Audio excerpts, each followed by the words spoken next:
सारी दुनिया शिव भक्त है। दुनिया में अनेकों शिवलिंग हैं जिसकी कोई गिनती भी नहीं है। लेकिन क्या आपने सोचा है कि दुनिया का पहला शिवलिंग कहाँ था? कहाँ से शिवलिंग की शुरुआत हुई? कहाँ पे शिवलिंग की स्थापना हुई और कैसे हुई? मेरा नाम विशाखा है और स्वागत है आपका मीठे बोल। चलिए, ये देवदारों के पेड़ों के बीच में से पहाड़ों की गोद में हम आपको लेके चलते हैं जागेश्वर धाम, जहाँ पे शिवलिंग की सारे संसार में पहली बार स्थापना हुई थी, जहाँ से शिवलिंग नाम हमें मिला था। जागेश्वर धाम नैनीताल से 100 किलोमीटर की दूरी पे बेहद ही शांत जगह है और पहाड़ों की गोदी में बसा हुआ है ये धाम। और यहाँ से जो धारा जा रही है इसे बोलते हैं जटा गंगा। इसके भी कहानी मैं आपको आगे बताती हूँ, और उससे पहले सीधा मंदिर परिसर के अंदर चलते हैं और शुरू करते हैं आज की यात्रा।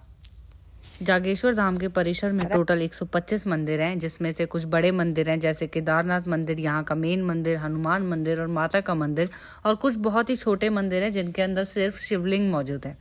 अब बात करते हैं कि ये मंदिर बना कैसे। तो ये तो आज तक पता नहीं चल पाया, लेकिन राजा शालीवाल के शासन में इस मंदिर का रिनोवेशन हुआ, तब से इस मंदिर को एक आइडेंटिटी मिली।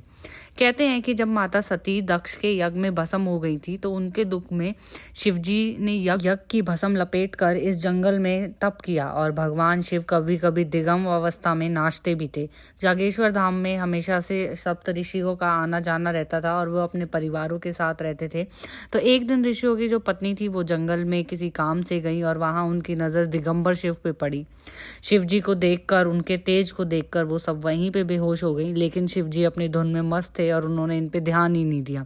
अगले दिन जब ऋषि अपनी पत्नियों को ढूंढने जंगल में गए, तो उन्होंने देखा कि शिवजी अभी भी उसी अवस्था में तप कर रहे थे और सारी महिलाएं जमीन पर बेहोश पड़ी थी। ये देखकर ऋषियों को बहुत तेज गुस्सा आया और उन्होंने भगवान शिव को वहीं की वहीं श्राप दे दिया कि उनका जो लिंग है वो शरीर से अलग होकर वहीं पर गिर जाएगा। भगवान शिव ने ये सुनकर जब आंख खोली तो उन्हें भी गुस्सा आया कि बिना बात जाने, बिना कोई जांच पड़ताल के तुमने मुझे श्राप दे दिया। लेकिन उन्होंने विरोध नहीं किया और उन्होंने कहा कि मेरा लिंग खुद से खुद इसी जगह पर गिरकर स्थापित हो जाएगा।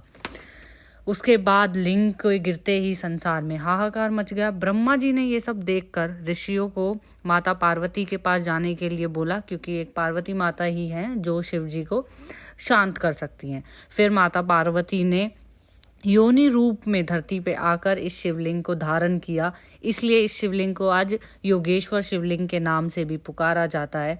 और इस धाम पर यह भी कहा जाता है कि पहले जब यहाँ पे स्थापना हुई थी तो ऐसा यहाँ वरदान मिला हुआ था कि जो भी यहाँ पे अपनी मन्नत मांगता है कि वो तुरंत पूरी हो जाती थी।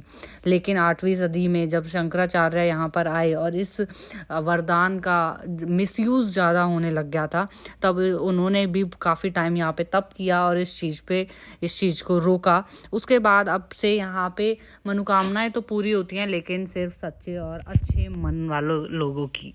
और अब मैं आपको लेके चलती हूँ जटा गंगा की तरफ। तो यहाँ पे एक छोटी सी नदी बहती है, इसका नाम जटा गंगा है, और ये यहाँ से 5 किलोमीटर ऊपर पहाड़ में से निकल के आ रही है। उस पहाड़ की जो शेप है वो बिल्कुल ऐसी है जैसे शिव जी की जटा होती है।